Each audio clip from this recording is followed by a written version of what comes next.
बिस्मिल्लाहिर्रहमानिर्रहीम। अस्सलाम वालेकुम गाइस। आज हमारा जो लेक्चर नंबर है वो थर्ड लेक्चर है हमारा आज।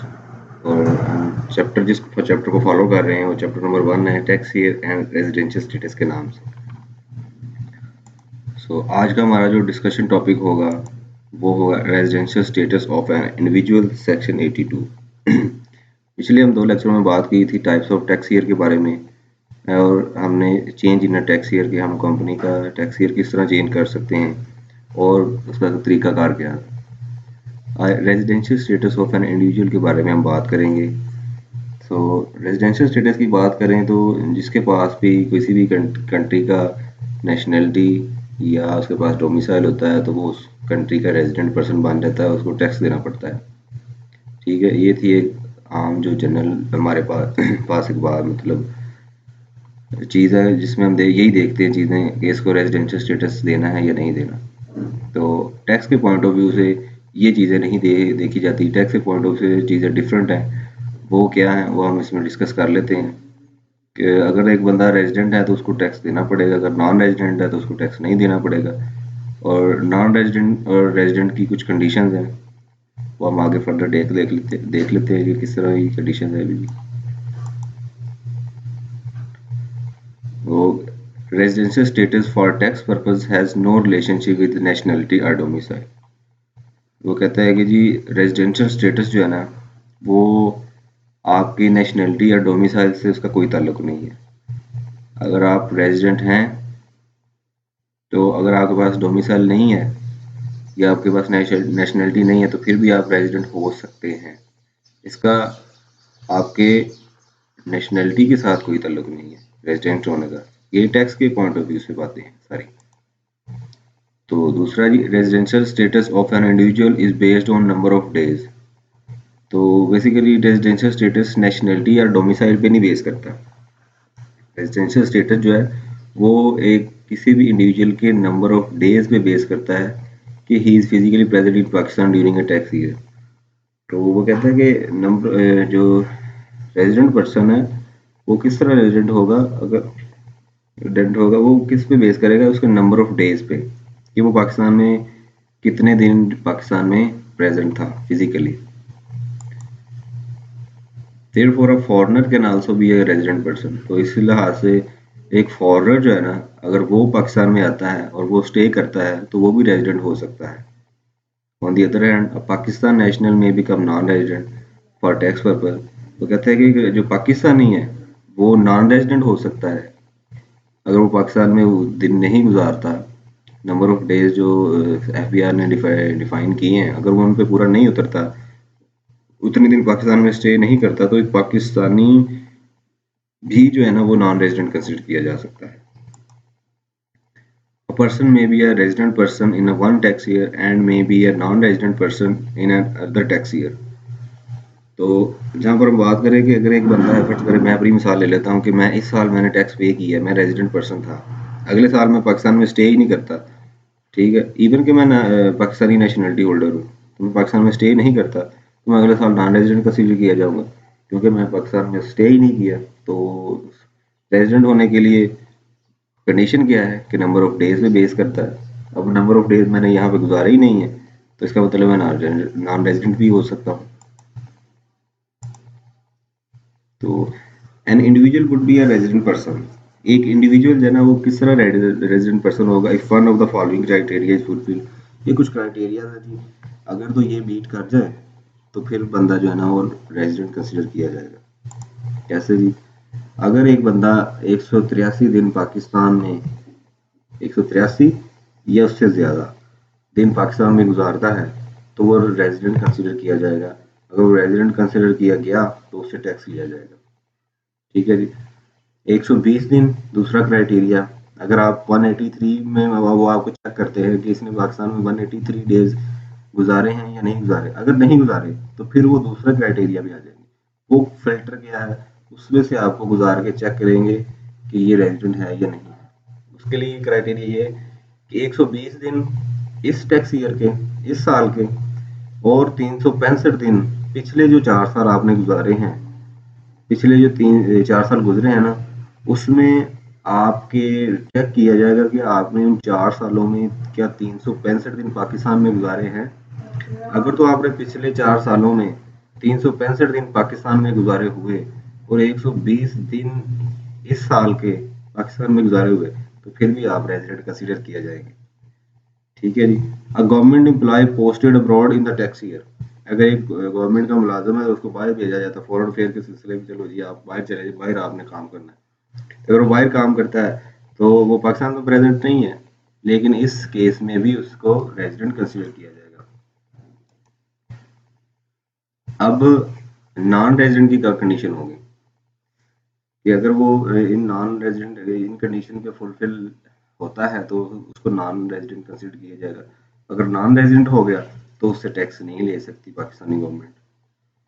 तो बेसिकली उसको चेक करने के लिए पहले हमने पढ़ा था कि 183 डेज का मतलब पाकिस्तान में गुजारे तो वो रेजिडेंट हो जाएगा। और दूसरी कंडीशन क्या थी 120 दिन वाली। अब उन्होंने 100 अगर हम इन्होंने कंडीशन लगा दी 119 डेज वाली। अब हम जहाँ पे 119 आ गया इसका मतलब है कि 183 वाली भी मतलब इनवैलिड हो गई और 120 वाली भी इनवैलिड हो।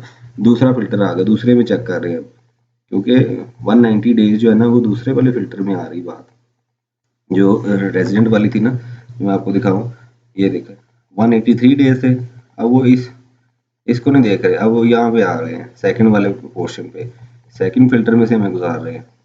वो कह रहे हैं कि अगर आप 119 दिन पाकिस्तान में गुजारते हैं ना तो आप नॉन रेजिडेंट कंसिडर किए जाएंगे। ये कंडीशंस किसकी हैं? नॉन रेजिडेंट होने की। अगर आप 119 दिन पाकिस्तान में गुजारते हैं तो आप नॉन रेजिडेंट हो जाएंगे।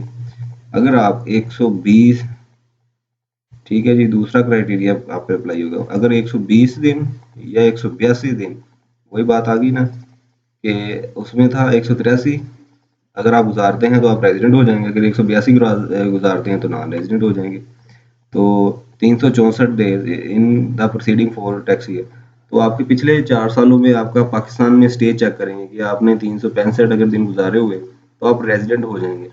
तो नॉन रेजिडेंट होने के लिए कौन सी कंडीशन हो जाएगी फिर? इसका मतलब है कि 365 से एक दिन भी कम हो गया ना, 364, तो आप नॉन रेजिडेंट हो जाएंगे। तो ये देखें यहाँ पे उन्होंने बताया कि अगर आप 364 दिन पाकिस्तान में गुजार दें तो आप नॉन रेजिडेंट हो जाएंगे।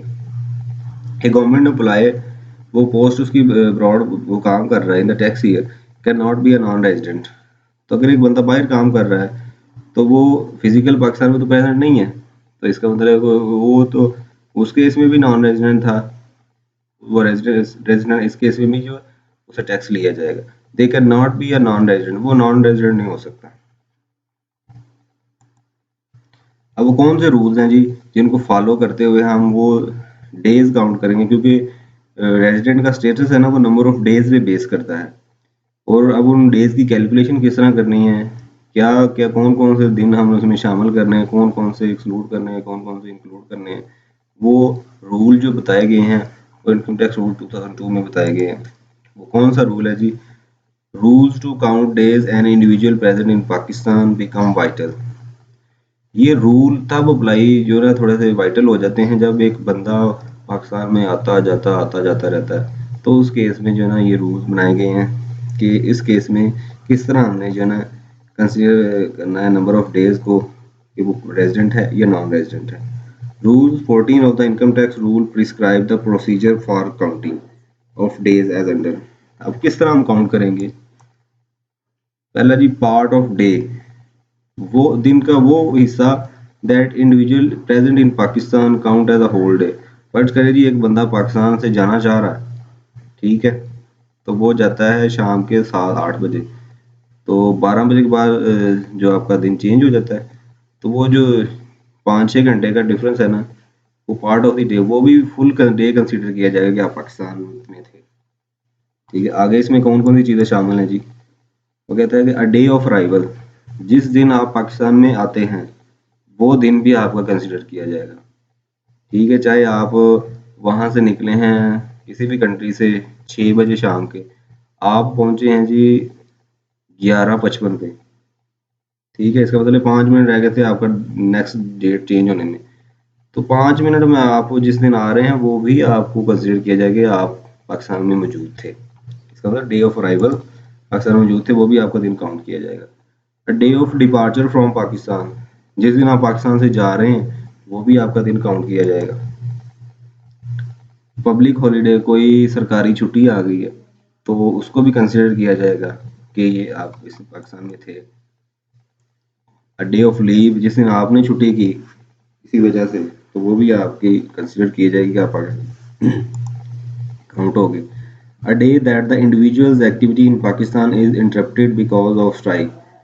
अब आप फर्ज करें एक फॉरेनर है, वो पाकिस्तान में आके बिजनेस कर रहा है और पाकिस्तान में किसी भी स्ट्राइक की वजह से उस दिन वो अपनी कोई भी बिजनेस एक्टिविटीज परफॉर्म नहीं कर पाता, तो बेसिकली तो वो अपने मतलब स्पेसिफिक लिमिट पीरियड के लिए आया था, लेकिन वो पीरियड जैसा कि वीज़ा की ड्यूरेशन होती है 6 माह की, तो अब वो उसने पाकिस्तान में तो दिन गुजारा, लेकिन हालांकि उसने अपनी बिजनेस एक्टिविटी कोई नहीं की, लेकिन वो कहता है कि डिपार्टमेंट कहता है कि आपकी वो एक्टिविटी वो दिन भी काउंट किया जाएगा चाहे आपने कोई बिजनेस एक्टिविटी की है या नहीं की।